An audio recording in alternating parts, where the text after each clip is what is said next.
Hello, my name is Throstur Eysteinsson. I'm the director of the Icelandic Forest Service, and I'd like to talk to you a little bit about afforestation.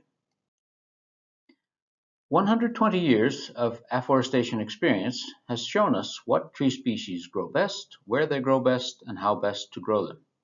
The possibility of utilizing or selling carbon credits adds a new business or investment dimension to the forestry equation.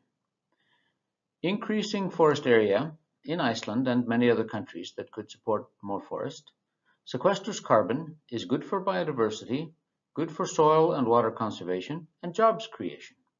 In Iceland and globally, most people are in favor of greatly increased forest cover.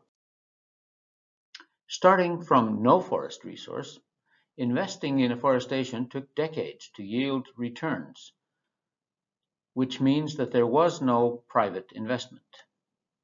Only the state invested in forests for reasons other than quick financial returns. Iceland has a small population in a relatively large country. With only taxpayer support, little afforestation took place in terms of land area, although it was actually more than in most countries on a per capita basis.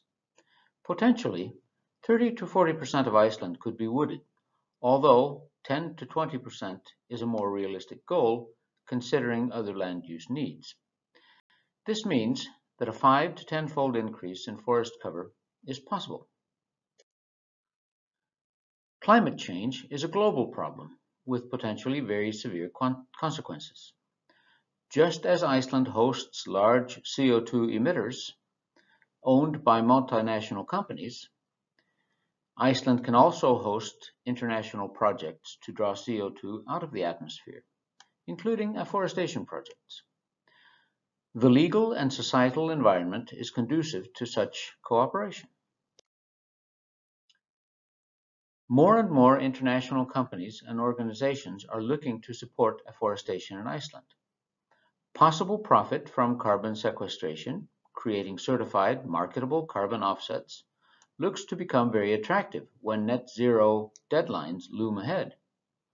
The possibility of creating and certifying such offsets through afforestation already exists. Other benefits, such as ecosystem restoration and creating jobs, are tangible. The Icelandic Forest Service has gained a great deal of knowledge and experience in international climate issues over the past few years. Along with increasing planting, investing in trees nurseries, seedling procurement, better forest planning and management, and forest research are essential. As with every worthwhile endeavor, there are some obstacles to be overcome, but none of them are such that they will stop us from reaching our aim of greatly increasing forest cover, now with climate change mitigation as the main goal. With good cooperation, great things can be achieved. Thank you for listening.